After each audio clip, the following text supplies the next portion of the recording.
छात्रों, आप सभी का हमारे YouTube चैनल पर स्वागत है।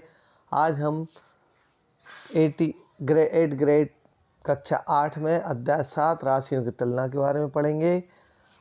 हम अपने जीवन में प्रायतः बहुत सारी राशियों के बारे में सुनते हैं, जैसे परिवार की आय, संख्या, घर का मासिक खर्च, बैंक से लिया कर्ज आदि आदि। तो हम उनमें राशियों की तुलना करते हैं। राशियों की तुलना हमेशा समान इकाई में होती है। ऐसा है जैसे वस्तुओं का भार, तो भार की तुलना भार से होगी, दूरी की तुलना दूरी से होगी, व्यक्तियों की संख्या की व्यक्तियों से होगी तुलना। कभी भी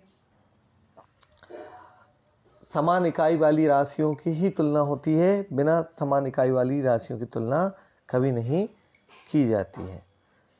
इसी प्रकार हम अनुपात के बारे में बात करते हैं। तो अनुपात, जिस प्रकार हम भाग के बारे में बात करते हैं उसी प्रकार अनुपात रहता है। जैसे कि एक पेड़ पर यदि 20 अमरूद लगे हैं और दूसरे पेड़ पर 5, तो हम इनकी तुलना कर सकते हैं कि पहले पेड़ पर अधिक अमरूद हैं, तो 20 पहले पेड़ पर जो 20 अमरूद हैं वो दूसरे पेड़ की तुलना में 4 गुना राशि है। इस प्रकार हम इसको लिखेंगे 20/5 और 20/5, इसको हम लिख सकते हैं 20:5, और यदि हम भाग देंगे तो यह जाएगा 4/1। इसी प्रकार यदि हम राशियों की तुलना की बात कर रहे थे, तो हमने बोला था कि इसमें सबसे ज़्यादा ध्यान देने वाली बात है कि राशियों की तुलना हमेशा समान इकाई की राशियों से होना चाहिए। हम पढ़ेंगे बट्टा। बट्टा मतलब होती है छूट। हमने देखा है कि कई दुकानों पर या 30 त्योहारों पर हमने देखा है कि कई वस्तुओं पर छूट के इश्तेहार दिखाई देते हैं, तो उसे हम बट्टा कहते हैं। तो किसी वस्तु के अंकित मूल्य पर दी जाने वाली छूट को बट्टा कहते हैं। ये सामान्यतः ग्राहकों को आकर्षित करने के लिए दिया जाता है। तो इस प्रकार बट्टा का सूत्र होगा, अंकित मूल्य में से यदि हम विक्रय मूल्य को घटा दें तो शेष जो राशि बचती है वो बट्टा कहलाती है। यदि उदाहरण के लिए यदि 500 रुपये अंकित मूल्य वाली वस्तु को 450 में बेचा जाता है, तो हमने कितने रुपए की छूट दी? 50 रुपये की। तो इस प्रकार से बट्टा हो जाएगा 50 रुपये।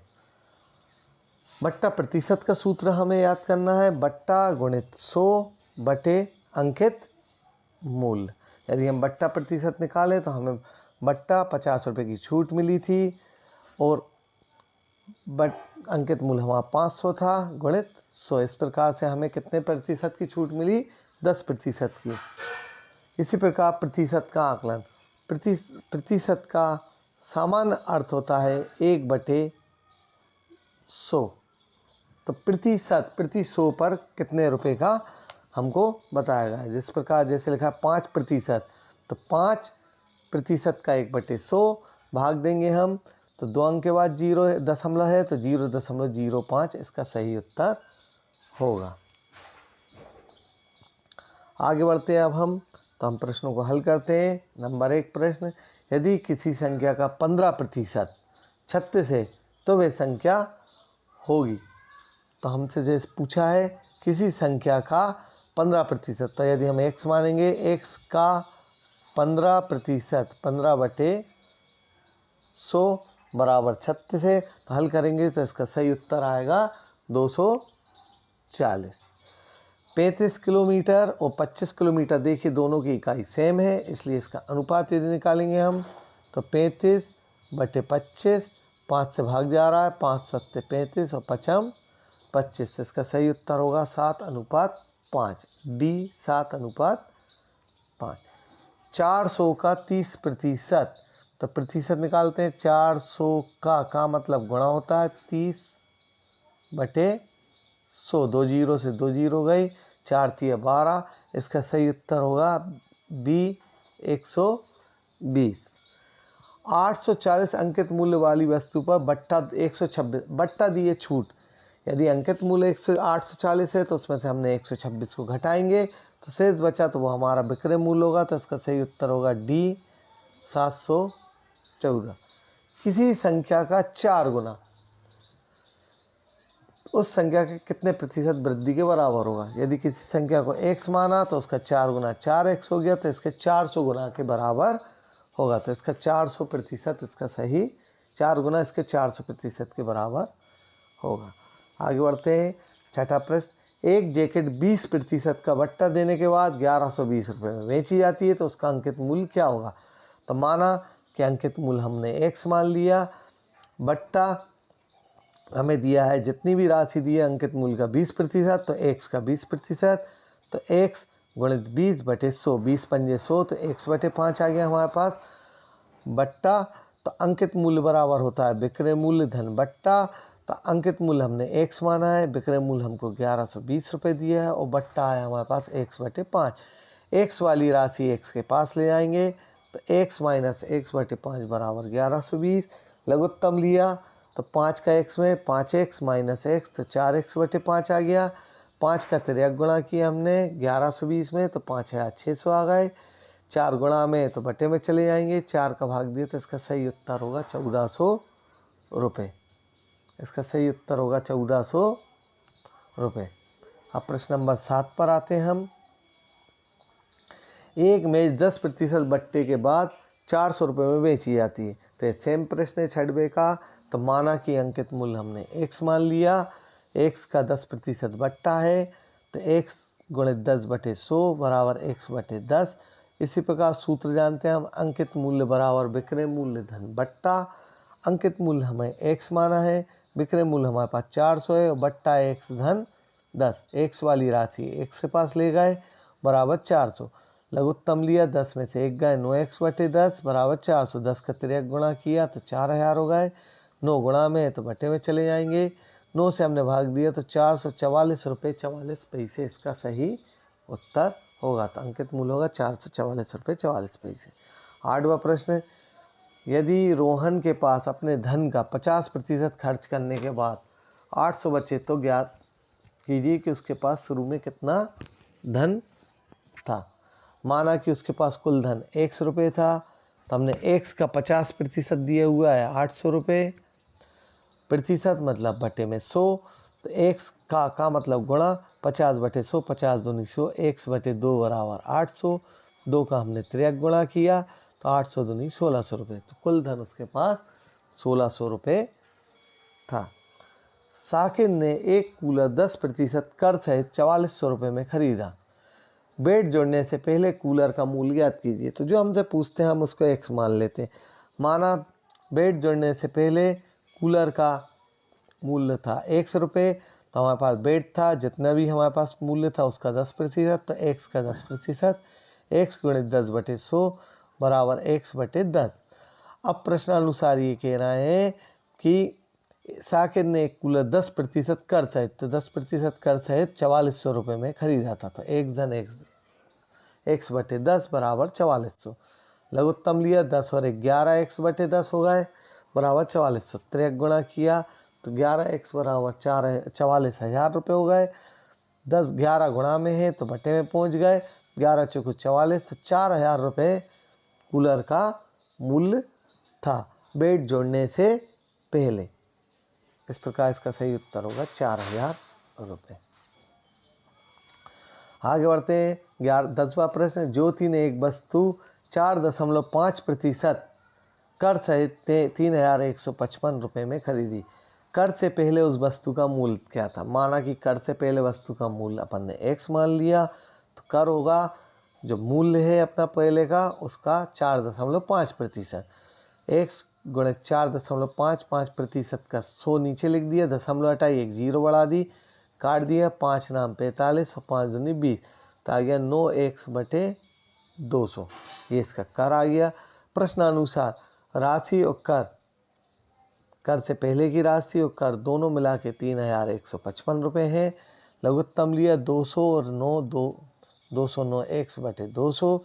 हमने तिर्यक गुणा किया, 3155 गुणित 200/209। 3155 का 200 में गुणा किया, 6,31,000/209 हमने इसमें भाग दिया, तो 3019.14 रुपये के लगभग इसका सही आंसर होगा।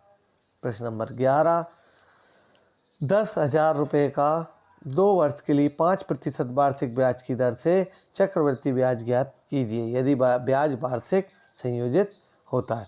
हम जानते हैं ए मतलब अमाउंट, अमाउंट मतलब मिश्रधन, बराबर मूलधन 1 धन दर बटे 100 की घात नेट टाइम मतलब समय होगा। तो हमारे पास 10,000 रुपये दिए थे, 1 धन 5% अपन को दर दी थी, रेट दिया था, बटे 100 घात 2 चढ़ा दी हमने। 5 से हमने काटा तो 5 एकम 5 और 5 दूनी 10, तो 1 धन 1/20 की घात 2। लघुत्तम लिया 20 और 1 21/20 की घात 2। 21/20 को हमने 2 बार लिख दिया, जिनको हमने कैंसिल किया, काटा, तो ये हमारे पास आ गया 25 गुणित 21 गुणित 21, 21 21 441 का हमने 25 में गुणा किया, तो इस प्रकार हमें प्राप्त हुई 11,025 रुपये। इस प्रकार हमारे पास मिश्र धन आया 11,025 रुपये। 11,025 रुपये में से हम जानते हैं चक्रवृद्धि ब्याज बराबर मिश्र धन में से हम मूलधन को घटा दें। मिश्र धन में से हमने मूलधन को घटाया, तो इसका सही उत्तर होगा 1,025 रुपये। 12वां सवाल, एक कार 5 लाख रुपए में खरीदी गई, 8% वार्षिक ब्याज की दर से इसका मूल्यन हो गया। 1 वर्ष बाद कार का मूल्य ज्ञात कीजिए। तो हम जानते हैं अब मूल्यन मतलब कोई गाड़ी हमने खरीदी, तो वो जितनी चली होगी वो उसका मूल्यन हो जाता है, जिससे कि उसके जो दर रहती है या पैसा रहता है उसको हम घटा देते हैं। तो इसका सूत्र होगा मूल्यन का, मूलधन 1 ऋण r/100 की घात n मतलब नेट टाइम मतलब समय। 5 लाख रुपए 1 माइनस 8% की दर से इसका मूल्यांकन हुआ, अवमूल्यन हुआ। हमने लघुत्तम लिया, 10 में से 8 कैंसिल कर देते हैं हम, तो 1 माइनस 2/25, 25 माइनस 2 23/25, काटेंगे हम इनको और गुणा करेंगे, तो 4,60,000 रुपये अवमूल्यन के बाद इसकी राशि प्राप्त होगी। अर्थात यदि हम इसको बेचेंगे तो 4,60,000 रुपये में बिकेगी। प्रश्न नंबर 13वां, 45,000 पर 12% वार्षिक ब्याज की दर से 5 वर्ष के चक्रवृद्धि ब्याज और साधारण ब्याज का अंतर ज्ञात कीजिए। तो हम जानते हैं कि मूलधन अमाउंट मिश्र धन बराबर मूलधन 1 धन दर बटे 100 की घात नेट टाइम मतलब समय। हमने सूत्र में रखा, 1 धन r 12% दी थी बटे 100, इसको काटा, 4 थी 12 और 25, 3/25 लघुत्तम लिया, 25 और 3 28/25 की घात 5, 5 बार हमने गुणा किया और भाग दिया, तो इसका आ गया 79,305 रुपये 38 पैसे। अब चक्रवृद्धि ब्याज निकाला हमने, तो 79,305.38 में से 45,000 घटाए, तो हमारे पास चक्रवृद्धि ब्याज आ गया 34,305 रुपये 38 पैसे। अब हम सिंपल इंटरेस्ट निकालेंगे। साधारण ब्याज का सूत्र जानते हैं, मूलधन गुणित दर गुणित समय बटे 100 हमने रखा, तो ये पूरा गुणा भाग करने पर इसका आया 27,000 रुपये। चक्रवृद्धि ब्याज और साधारण ब्याज का हमने अंतर निकाला, तो वो आया 7,305 रुपये 38 पैसे। अब आते हैं हम 14वें प्रश्न। प्रश्न क्रमांक 15, एक प्रयोगशाला में किसी निश्चित प्रयोग में बैक्टीरिया की संख्या 5% प्रति घंटे की दर से बढ़ रही है। यदि प्रयोग के शुरू में बैक्टीरिया की संख्या 5,06,000 थी, तो 2 घंटे के अंत में बैक्टीरिया की संख्या ज्ञात कीजिए। तो हम जानते हैं ये चक्रवृद्धि दर से बढ़ रही है, इसलिए बैक्टीरिया की संख्या बराबर P 1 धन r/100 की घात n मतलब नेट टाइम। 5,06,000, 1 धन r का मान हमारे पास 5% है बटे 100 की घात 2।